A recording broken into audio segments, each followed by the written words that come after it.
3000 anos, um povo misterioso prosperava na Itália. Ricos, elegantes e sofisticados, os etruscos estavam bem à frente de seu tempo. Eles não pareciam ter aquelas inibições sociais com as quais nos preocupamos.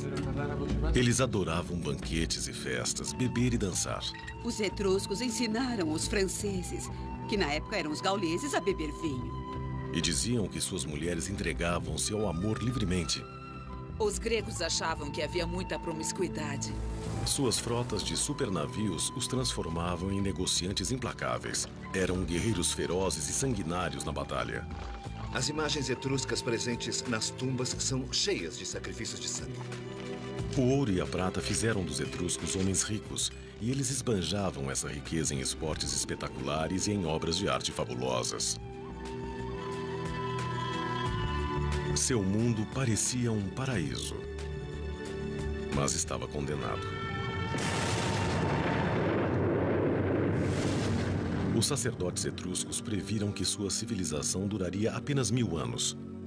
E era verdade. 100 anos antes do nascimento de Cristo, esse mundo extraordinário desapareceu. O que aconteceu com essa grande civilização que abriu caminho para o poderoso Império Romano? Onde estão os etruscos agora? Os prazeres do mundo antigo. Esta paisagem idílica na Itália Central já foi a terra natal dos antigos etruscos, a Etrúria. Foram eles que drenaram os pântanos e derrubaram as florestas, escavaram canais e construíram estradas, esculpindo a paisagem que os italianos agora chamam de Toscana. As cidades etruscas, no alto das colinas, já dominaram toda esta região. Hoje há poucas evidências dessas fortalezas etruscas. Elas foram soterradas por 2000 anos de edificações romanas e medievais. Os romanos são vistos como a maior superpotência do mundo antigo. Contudo, sem os etruscos, Roma não teria existido. Foram eles que puseram Roma no seu caminho para a glória e demarcaram seus limites. Com uma extraordinária habilidade para a engenharia, eles a transformaram de um vilarejo pantanoso numa cidade importante. Quando a Etrúria foi finalmente engolida pelo poderoso Império Romano, Roma absorveu a cultura etrusca e a reclamou para si. Eles foram a primeira alta civilização da Península Itálica. Eles transmitiram aos romanos uma série de aspectos da sua própria cultura e que foram passados adiante pelos romanos por toda a Europa. E em muitos locais sobrevivem até hoje, embora nunca sejam reconhecidos como etruscos. Podemos apontar muitas coisas que influenciaram nossa cultura, que vieram dos etruscos. Até mesmo aquilo que chamamos de numerais romanos, que, na verdade, eram numerais etruscos. Copiados pelos romanos dos etruscos e depois herdados por nós.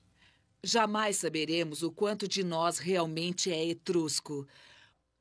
O nosso alfabeto, algumas palavras que usamos, algumas bem importantes como persona, personalidade, nós não teríamos se não fosse pela complexidade da cultura etrusca. O mundo perdido dos etruscos agora é visto como uma das maiores civilizações conhecidas, igual em importância à antiga Grécia e ao Egito.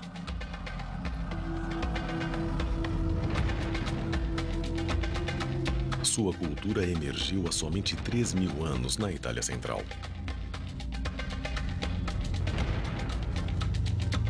Os primeiros etruscos viviam em aldeias, em cabanas toscas da Idade do Bronze.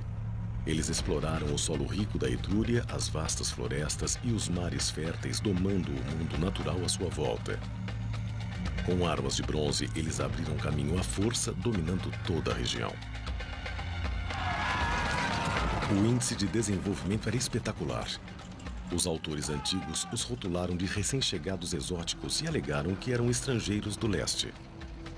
Para um autor grego ou romano, a ideia era: vocês não se parecem conosco, não falam como nós. Vocês não são daqui. De onde vocês vieram?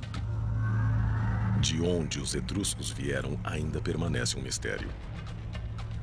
O que importa é que a cultura etrusca se formou em solo italiano. Não importa de onde eles vieram originalmente, o mesmo se deu com os romanos. A cultura romana se formou aqui, então ela é italiana, embora possa ter vindo de outro lugar. O que intrigava os antigos era o fato de, num espaço de algumas centenas de anos, os etruscos emergirem como a economia de crescimento mais rápido do mundo mediterrâneo. Mas agora não há nenhum mistério sobre a forma como os etruscos ficaram tão ricos. A terra sob seus pés estava cheia de tesouros.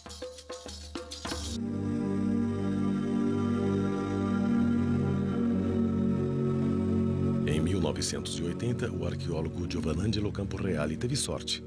Sua descoberta revelou a sociedade etrusca no momento exato em que florescia. Começamos examinando o bosque. Era um bosque denso, impenetrável. E vimos algumas pedras. Pedras que deviam ter sido postas ali, porque não eram rochas naturais. Elas eram parecidas. Depois achamos mais 2, 3, 4. As pedras pertenciam a um muro. Vasculhamos em torno e achamos outros muros.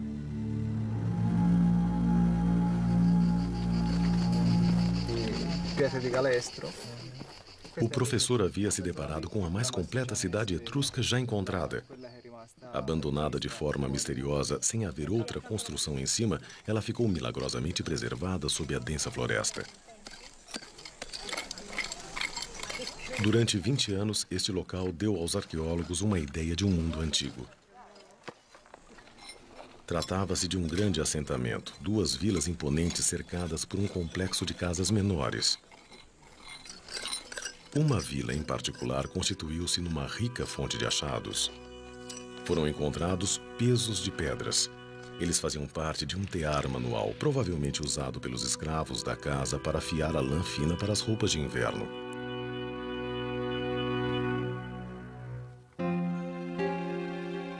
O arqueólogo Stefano Giuntoli caminha por um grande salão de entrada que leva a um aposento, onde fragmentos de um copo de vinho importado da Grécia e outras evidências de uma moradia requintada foram achados. Isto era um salão para banquetes, onde homens e mulheres se deleitavam e relaxavam. Devia ser decorado com afrescos suntuosos e objetos preciosos. Os aristocratas etruscos que viviam aqui viviam bem.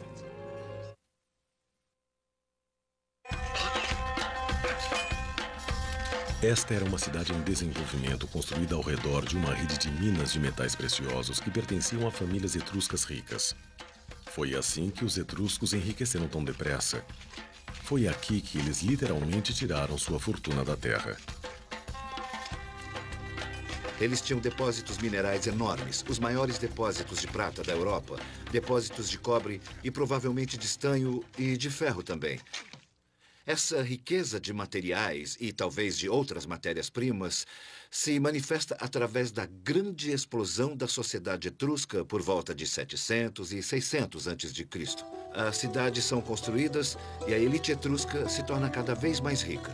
Essa riqueza, nas mãos de poucas pessoas, gerou uma sociedade extraordinariamente singular.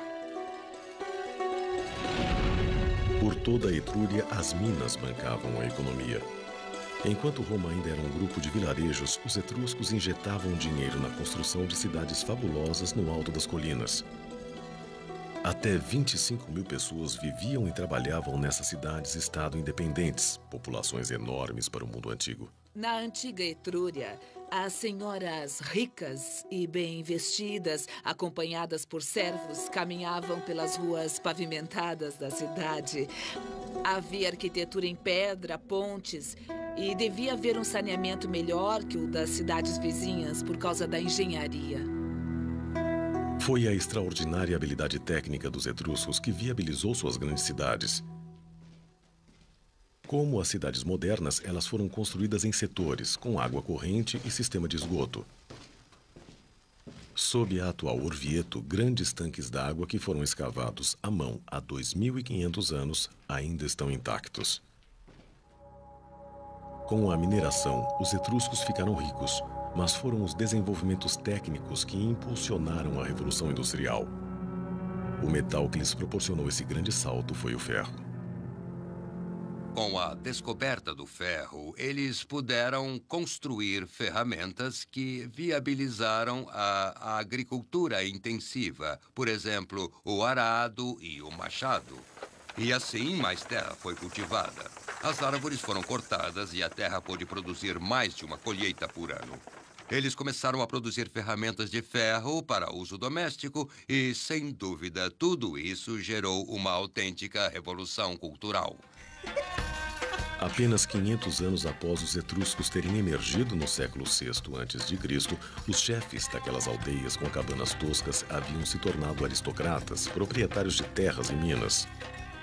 Também havia uma nova classe média composta por artesãos, mercadores e comerciantes. Eles viviam na boa vida enquanto seus escravos faziam um trabalho pesado. Os escravos etruscos, embora ainda pertencessem a seus donos, também levavam uma boa vida. Um dos antigos autores gregos menciona: alguns desses etruscos são tão ricos que tratam seus escravos como se fossem homens livres. Eles possuem suas próprias casas, roupas boas e dirigem negócios. É um tipo diferente de escravidão, difícil de entender no mundo moderno. A rica classe aristocrata gastava seu dinheiro em arte. A arte etrusca ainda é seu legado mais extraordinário. Através dela, podemos viajar no tempo. Há muitas cenas diferentes que mostram a vida diária dos etruscos. Vemos as pessoas em banquetes, jantando, dançando, pessoas ouvindo música ou tocando instrumentos musicais e jogando. Vemos pessoas se amando, usando trajes diferentes, roupas diferentes. Seus vizinhos sentiam inveja e zombavam da ostentação vulgar de riqueza dos etruscos. Com certeza, os competidores gregos dos etruscos achavam que eles tinham demais. E os acusavam de esbanjadores, dizendo: os etruscos prestam muita atenção ao seu próprio conforto e bem-estar. Sem a arte, saberíamos muito pouco sobre o pensamento etrusco e como eles viviam. Há milhares de inscrições etruscas, mas nenhum de seus livros sobreviveu. Dizem que a história é sempre escrita pelos vencedores, e até agora a história dos etruscos só foi contada por seus inimigos, os gregos e os romanos. Eles diziam que as mulheres etruscas eram permissivas em relação a favores sexuais e tinham relações sexuais com seus escravos. Os gregos os acusavam de fazer sacrifícios humanos e pirataria. Os romanos diziam que os etruscos eram muito supersticiosos, obcecados em tentar prever a vontade de seus deuses. Quanto disso seria verdade? Temos de bancar o detetive, comparar um pequeno indício extraído de um escritor greco-romano com algo que foi escavado. É uma grande tragédia termos perdido a literatura etrusca. Sem dúvida, se tivéssemos alguns de seus livros, isso mudaria completamente nossa visão sobre eles. Nossa visão dos etruscos torna-se bem mais clara através de outro aspecto surpreendente de sua cultura. Eles eram muito religiosos e acreditavam que a boa vida duraria por toda a eternidade. Há 60 anos, arqueólogos italianos descobriram tumbas não violadas no litoral, perto de Tarquínia. Eles usaram sondas sísmicas e periscópios para examinar as tumbas subterrâneas ocultas há milhares de anos. Foi a primeira tentativa séria de explorar os túmulos usando uma tecnologia não invasiva. Uma vez no interior, eles ficaram estarrecidos. Ali estava o tesouro perdido com o qual os arqueólogos sonhavam. Um túnel do tempo para o mundo perdido perfeitamente preservado desse povo extraordinário. Nas tumbas subterrâneas de Tarquínia, os arqueólogos encontraram câmaras inteiras decoradas com afrescos fabulosos. Essas pessoas que adoravam se divertir, celebravam a vida até na morte. Em cores intensas, eles banqueteiam, bebem, dançam e fazem amor.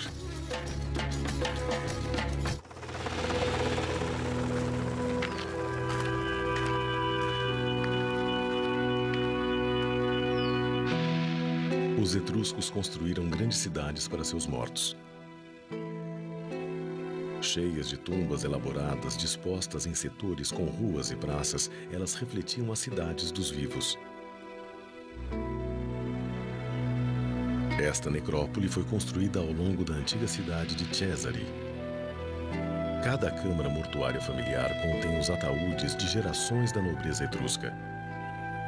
Os etruscos acreditavam que deviam a seus ancestrais a boa sorte e o poder.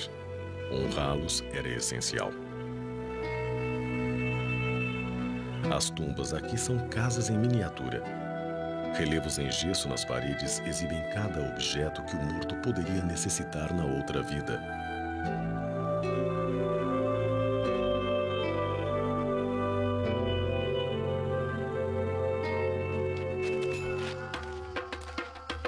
Sabemos, através das pinturas nas tumbas, que um funeral nobre era um evento dramático e colorido, uma espécie de celebração. Os etruscos acreditavam que a morte era um novo começo. A vida foi boa, mas a morte ia ser ainda melhor porque seria desfrutada na companhia dos deuses.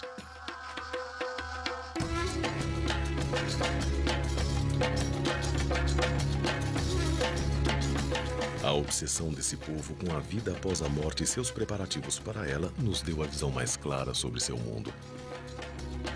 Quase tudo que sabemos sobre os etruscos foi obtido através dos objetos que vieram das tumbas. Quase tudo que você vê nos museus veio das tumbas aristocratas. As pessoas eram enterradas com coleções elaboradas em cerâmica e bronze e, às vezes, armaduras e armas para os homens. A vida diária e a vida pós-morte estavam intimamente ligadas e os objetos na tumba sempre incluíam pratos e coisas relacionadas a beber e a festejar por toda a eternidade. Também haviam sofás onde eles poderiam se reclinar e dormir felizes, usando roupas finas e joias, ostentando os símbolos de seus status. Nenhuma mulher etrusca de respeito iria ao encontro dos deuses sem pelo menos um espelho de bronze polido. Milhares desses objetos delicados, exclusivamente etruscos, foram achados nesses túmulos. Originalmente, esses espelhos eram brilhantes e refletiam o rosto do indivíduo que usava de um lado e, ao ser virado, havia do outro lado uma superfície côncava ornamentada. Era muito comum usarem um adorno chamado laça. É uma figura particularmente etrusca e há uma representada bem aqui neste espelho. É uma figura feminina nua com asas e carregando um vidro de perfume. É uma espécie de espírito dos adornos que acompanha a senhora na vida após a morte para lhe oferecer perfume durante toda a eternidade. A morte era um estado chamado de animalis, que significava tornar-se um deus espiritual. Para os etruscos, os ancestrais ainda viviam, mas no céu. Temos a ideia de que eles consideravam a vida após a morte como um lugar maravilhoso. Era ótimo ir para o além. Depois, essas pessoas eram veneradas como os ancestrais. Eram consideradas os próprios deuses.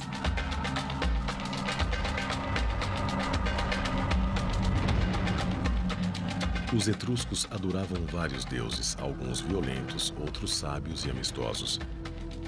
Eles compartilhavam com os antigos gregos Apolo, Hércules e Perséfone, deuses dos céus. Mas a religião dos etruscos nasceu num momento único e dramático, vinda das entranhas da terra.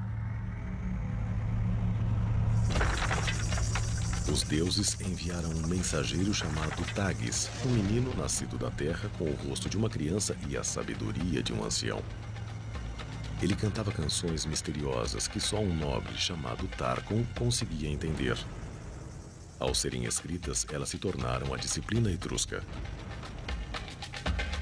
A disciplina etrusca é o plano completo para a vida de um indivíduo e para a vida de sua cultura, que envolvia ensinamentos morais e todas as fórmulas e rituais necessários para permanecer de bem com os deuses. Esses deuses dominavam todos os aspectos da vida e falavam através da natureza. Cada animal, cada árvore e até mesmo o vento carregava uma mensagem dos deuses. O voo dos pássaros era especialmente importante. A altura em que voavam e a direção de onde vinham eram um presságio de sucesso ou desastre. Os sacerdotes etruscos, os professores e os intérpretes eram os membros mais poderosos da sociedade.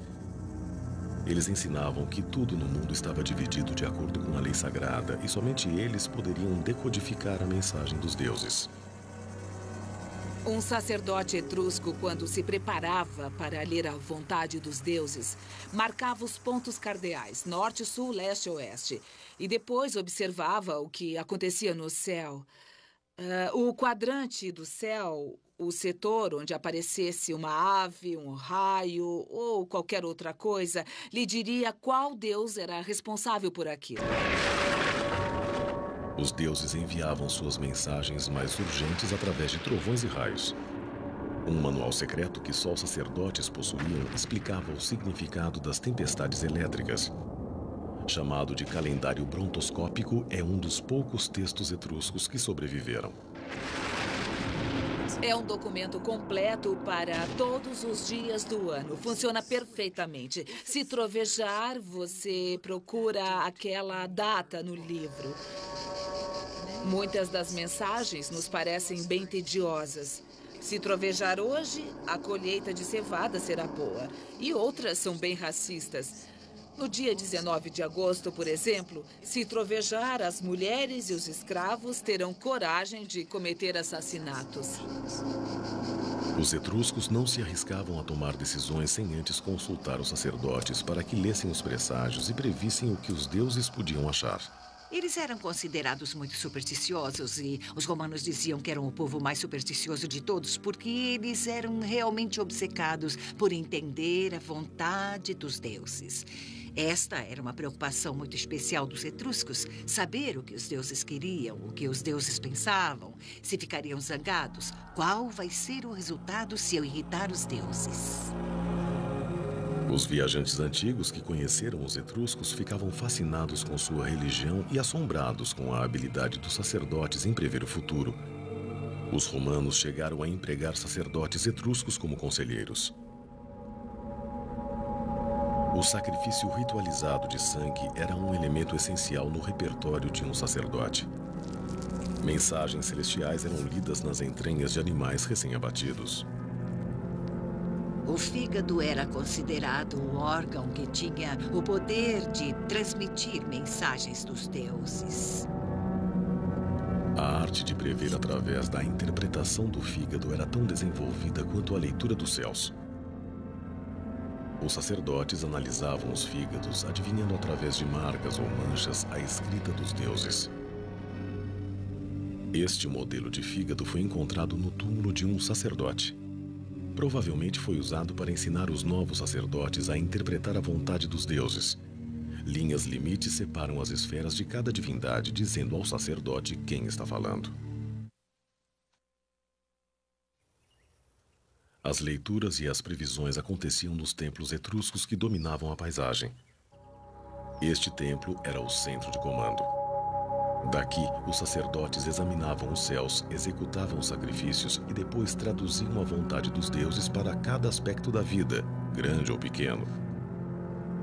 A elite etrusca era uma espécie de teocracia. Eles eram sacerdotes, tiranos que controlavam a população através da religião. Essa espécie de centro cerimonial ficava no coração do poder etrusco, da cultura etrusca. Em época de crise, fome, doença ou guerra, os sacerdotes podiam até exigir o sacrifício máximo: uma vida humana. O sacrifício humano era uma possibilidade, mas não há prova concreta ainda. Porém, as imagens etruscas, as imagens das tumbas estão repletas de sacrifícios de sangue. O sacrifício de prisioneiros, esse tipo de coisa. Talvez ocorresse um sacrifício humano pelo menos de vez em quando. Os gregos acusavam os etruscos de serem tiranos e piratas. Sabemos através de seus relatos que eram guerreiros cruéis e massacravam centenas de prisioneiros. Os etruscos estavam constantemente em guerra com seus rivais de negócios. Porém, Novas descobertas perto do litoral da Itália provam que eles eram os mais cobiçados parceiros comerciais de toda a região.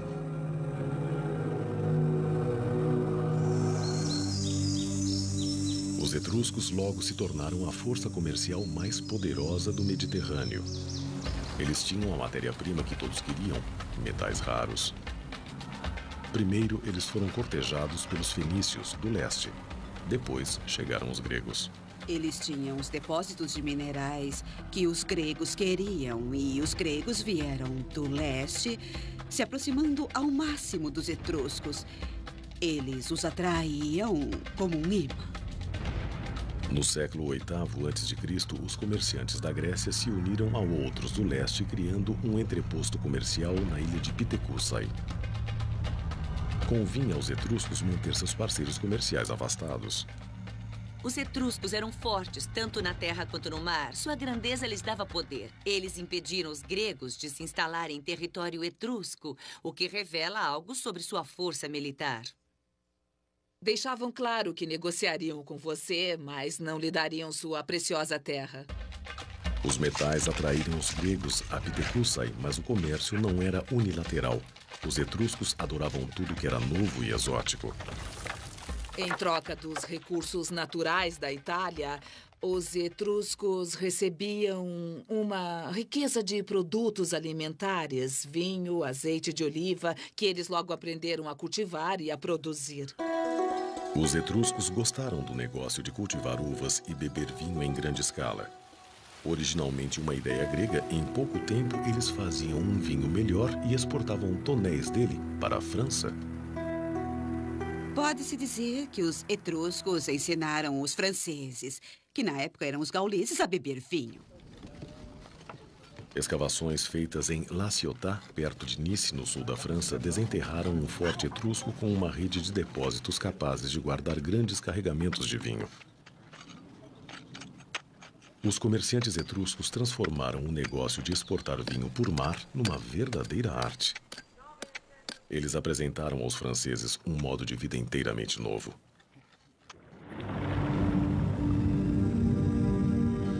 Hoje podemos ver como era importante o comércio de vinho. Um navio encontrado ao largo da costa francesa permaneceu enterrado na lama por 2.500 anos. Este cargueiro levava 30 toneladas de vinho.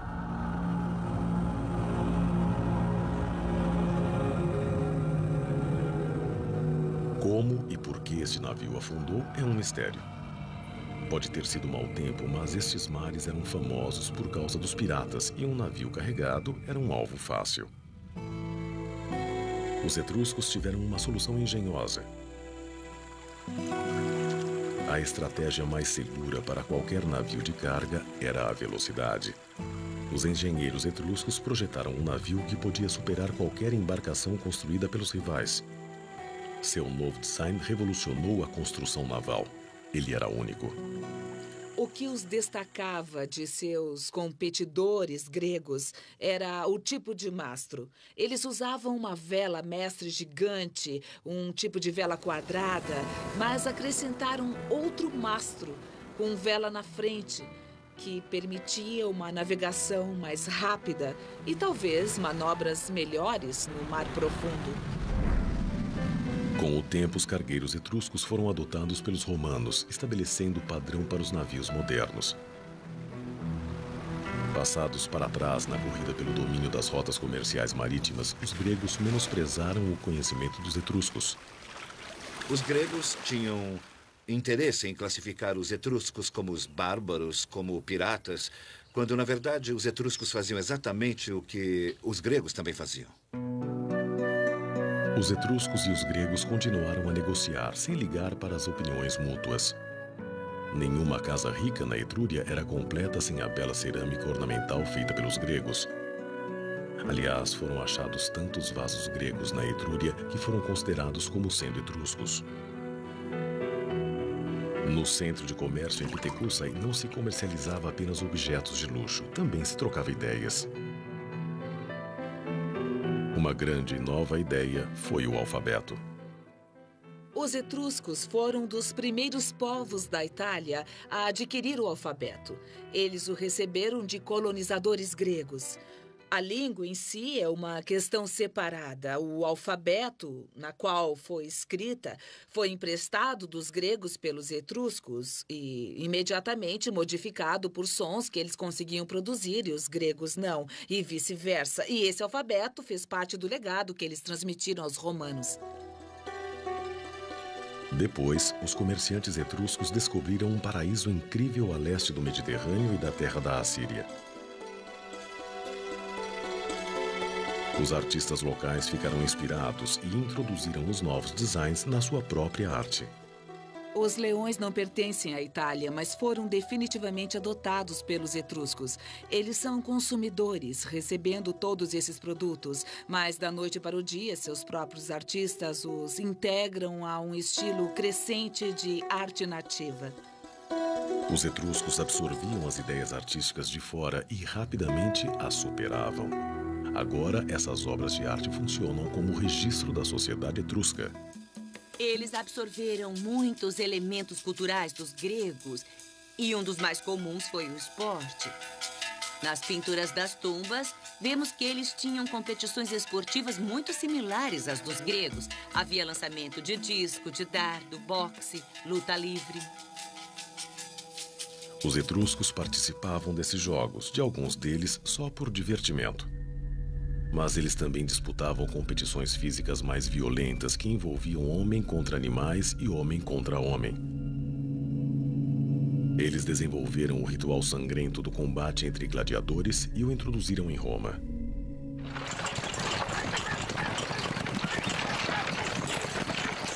No leste, eles se depararam com a última moda em transporte veloz, a biga. Foram os etruscos que inventaram o esporte eletrizante de corrida de bigas e construíram um novo estádio para isso em Roma, os Circus Maximus. Originalmente feitas para os nobres na opulenta Etrúria, logo todos estavam se deslocando em bigas. Coisas que eram prerrogativas do rei no Oriente Próximo agora assumem conotações mais gerais. E o banquete é talvez o mais conhecido desses costumes, do qual um grande rei do Oriente Próximo declinaria para brindar com seus guerreiros. Mas agora, cada guerreiro da cidade etrusca espera se juntar ao banquete cívico. Os etruscos apreciavam os banquetes originais e diferentes. Eles inventaram os banquetes mistos, onde as mulheres bebiam vinho e se deitavam ao lado de homens. Esta mistura pública dos sexos horrorizava seus vizinhos e não era a única coisa sobre as mulheres etruscas que chocava os gregos e romanos. Para seus vizinhos, as mulheres etruscas eram extremamente liberais. Um viajante grego que escreveu no século IV a.C. descreveu seus hábitos. As mulheres etruscas jantam com qualquer homem que esteja presente. Os etruscos compartilham as suas mulheres. Não é vergonha para elas serem vistas em experiências sexuais. Elas se exercitam nuas, expondo seus corpos aos homens. Eles criam seus filhos que nascem sem saber quem é o pai. O quanto disso é verdade? As mulheres andavam livremente na sociedade etrusca, eram vistas em festas, deitadas com seus maridos, apreciando um gole de vinho, dançando e vivendo uma vida realmente muito mais liberada que a de suas irmãs em Roma ou Atenas. As mulheres etruscas realmente apreciavam a vida social e os banquetes, o passatempo favorito dos etruscos, tanto quanto os homens. Sabemos que algumas mulheres possuíam seus próprios recipientes para usar em banquetes e, pelo menos em 2 tumbas, havia 2 grandes cuias de vinho com inscrições dizendo que pertenciam a mulheres. As mulheres romanas eram proibidas de beber vinho sob pena de morte. As mulheres etruscas bebiam, mas será que acreditavam no amor livre? Há uma referência aos etruscos feita pelo historiador grego Theopompos. Ele estava acostumado ao simpósio que tinha apenas homens e prostitutas. E a ideia de que as mulheres se deitassem com seus maridos nos banquetes o deixava chocado. Ele considerava essas mulheres prostitutas. Os gregos provavelmente viram imagens de mulheres comendo ao lado de seus maridos e pensaram numa orgia. Mas não há provas. Esse é o tipo de coisa que os inimigos dizem de você. Não há dúvida de que as mulheres etruscas, comparadas com as gregas e as romanas, eram extraordinariamente livres. Mas isso em parte porque suas irmãs na Grécia e em Roma eram simplesmente um objeto do homem, sua propriedade, e não tinham nenhum direito. As mulheres gregas se mantinham nos seus aposentos, fiando, tecendo, fazendo coisas femininas. As mulheres romanas, tradicionalmente, não tinham permissão de participar da vida pública. As mulheres na Etrúria, pelo menos as aristocratas, possuíam sua própria riqueza. Elas tinham muito mais liberdade que as mulheres gregas e romanas. As mulheres etruscas eram independentes. Podiam ter o próprio dinheiro e até propriedades. As mulheres romanas nem mesmo tinham um nome próprio. Se você fosse filha de Túlio, você seria Túlia. E se houvessem 3 filhas, haveria a Túlia I, a segunda e a terceira. Já as mulheres etruscas tinham seu próprio nome. O fato é que as mulheres etruscas, além de livres, também eram educadas. Quando os espelhos de prata e bronze encontrados nas tumbas das mulheres foram limpos e examinados, eles provaram que elas podiam ler e escrever. Eles tinham inscrições. E as mulheres conseguiam lê-las.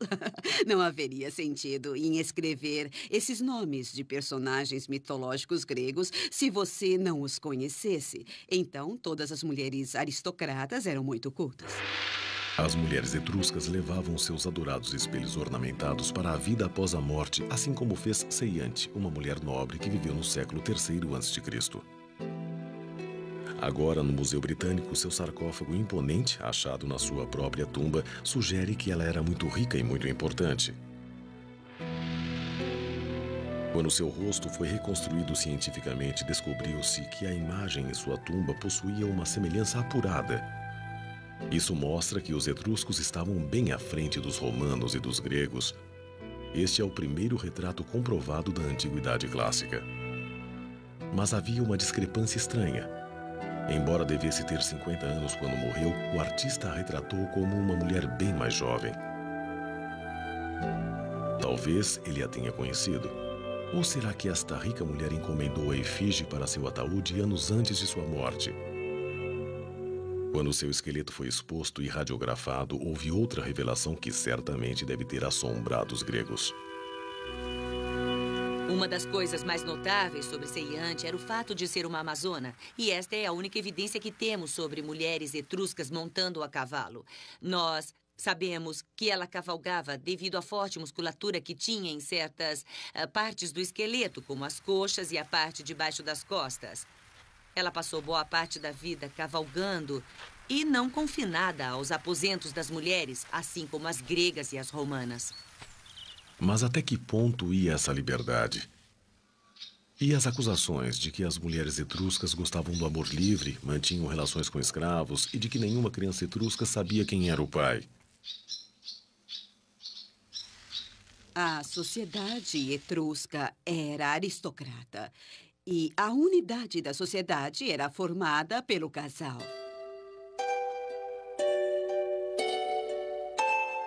O casal aparece repetidamente durante os 1000 anos da história etrusca, do começo ao fim. As efígies sentimentais nos ataúdes etruscos de maridos e esposas se abraçando por toda a eternidade falam por si próprias. Imagens em objetos nas tumbas, na cerâmica e nos afrescos celebram o casal.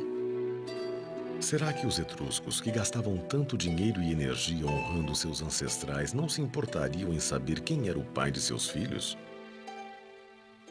Isso não foi comprovado pelos indícios arqueológicos. Todas as pessoas comemoravam fazendo uma oferenda aos deuses em suas tumbas ou sarcófagos. e identificavam seus nomes e depois davam os nomes dos pais. Então, o que houve com os etruscos? Um povo que parecia tão equilibrado, confiante e liberal. Estariam eles tão entretidos em se divertir que foram pegos de surpresa por seus inimigos? Ou surgiu uma nova ameaça? O reinado triunfante dos etruscos chegou ao fim após 1000 anos. Dizem que eles eram tão obcecados com a busca do prazer que não perceberam uma nova ameaça, não de fora, mas de seus vizinhos. Não há dúvida de que eram muito bem organizados, guerreiros soberbos e politicamente ativos. No século VIII a.C., no alvorecer da história romana, os sacerdotes etruscos decretaram seus limites. O censo comercial etrusco estabeleceu a cidade de Roma como um centro mediterrâneo para o comércio e os negócios. No século VII, a dinastia etrusca dos Tarquínios dominou Roma. Pelo menos 2, talvez 3 dos primeiros reis romanos são etruscos. Foi só mais tarde que os romanos assumiram militarmente e eles, então, conquistaram os etruscos. No século V a.C., os romanos expulsaram os soberanos etruscos. E adotaram muita coisa de sua cultura, mas agora, com a expansão da cidade de Roma, eles os viam como rivais. Roma queria as riquezas da Etrúria para si. O período em que Roma reconhece que precisa, quer e vai assumir a Etrúria chega quando eles percebem que há uma grande população urbana que não consegue produzir sua própria comida e que precisa ser alimentada. Eles começam a cobiçar as terras cultiváveis do interior da Etrúria. Dizem que o fim dos etruscos foi uma profecia que se concretizou. Uma antiga lenda previa que a civilização etrusca duraria apenas 1000 anos. A previsão estranhamente se confirmou. Será que os etruscos, tão supersticiosos, se amedrontaram e sucumbiram ao que julgavam ser seu destino? Dizem que por volta de 44 a.C., um cometa foi visto e aquilo marcou o começo da última era dos etruscos. Foi quando surgiu Júlio César e o Império Romano se estabeleceu. Isso tem sido usado para explicar por que nos últimos 200 anos eles se mostraram tão passivos. Eles parecem não resistir aos romanos, como era de se esperar. Parecem não se importar por estarem sendo assimilados e conquistados. Mas não houve nada místico sobre o colapso dos etruscos. As guerras comerciais contínuas contra os gregos impuseram seu preço. Em seguida, os exércitos dos gauleses atacaram as cidades etruscas. Impelidos pela fome, eles fugiram para a Itália atrás de comida e terra fértil. Os etruscos suportaram o primeiro impacto bem antes de os gauleses chegarem a Roma e a ocuparem brevemente. E durante muitos anos, do final do século V até o IV, eles combateram os exércitos gauleses. Defender a Etrúria das hordas de gauleses invasores esgotou os etruscos. Depois, os romanos começaram a tomar as cidades enfraquecidas, uma a uma. A primeira foi a cidade de Veii, mais perto de Roma. O segredo do sucesso dos romanos foi o fato de serem unidos. Os etruscos, com suas cidades-estado independentes, às vezes em guerra umas com as outras, não eram. Elas nunca se uniram tempo suficiente para enfrentar Roma conjuntamente. E assim Roma as conquistou. Quando uma cidade era enfraquecida pelos gauleses, Roma se aproveitava. E talvez este seja o segredo que explica a derrota dos etruscos. Algumas cidades ficaram sob cerco durante anos. Outras caíram quase sem lutar. Em 2 séculos, a Etrúria era mais uma parte do grande Império Romano. Gradualmente, as pessoas deixaram de falar ou escrever em etrusco. Todos falavam a língua dos conquistadores, latim. As pessoas realmente pararam de falar etrusco por volta do século I a.C. E foi quando o povo etrusco chegou ao fim, deixou de ser uma entidade. Quando a língua morreu, morreu também a literatura. Os escritores antigos citam a riqueza da música e da arte etrusca, sua poesia, peças e histórias. Só restaram vestígios nas inscrições. O que aconteceu? Não havia necessidade nem interesse por parte dos romanos em conservar os textos etruscos, exceto os religiosos. Então, simplesmente desapareceram. E quanto ao povo? Muitos etruscos foram mortos, mas nem todos. Os aristocratas se misturaram à sociedade romana, um lampejo de cor exótica entre a elite. Nos bastidores, eles ainda influenciavam o novo império. O que houve com os etruscos é que muitos deles se tornaram romanos. Muitos da aristocracia etrusca se mudaram para Roma e se tornaram parte da elite romana. Estudos recentes analisaram os nomes dos senadores do Senado romano no século I a.C. E muitos deles eram de famílias etruscas. Diante da situação, eles deixaram que Roma assumisse o controle da cidade. Começaram a preparar seus filhos para ir para Roma e se tornar senador. E assim eles poderiam ajudar a família através dos votos no Senado. A luta dos arqueólogos para iluminar o mundo fabuloso dos etruscos nunca terminará. Embora vivessem há milhares de anos, eles chegaram ao mundo moderno de uma forma bem direta. Sua história é envolvente, sua atitude em relação à vida, intrigante. O espírito dos etruscos ainda vive na Itália. Às vezes, quando a luz do entardecer ilumina o rosto dos moradores da Toscana, nós voltamos à Etrúria, o lar do povo perdido da Itália. Os etruscos.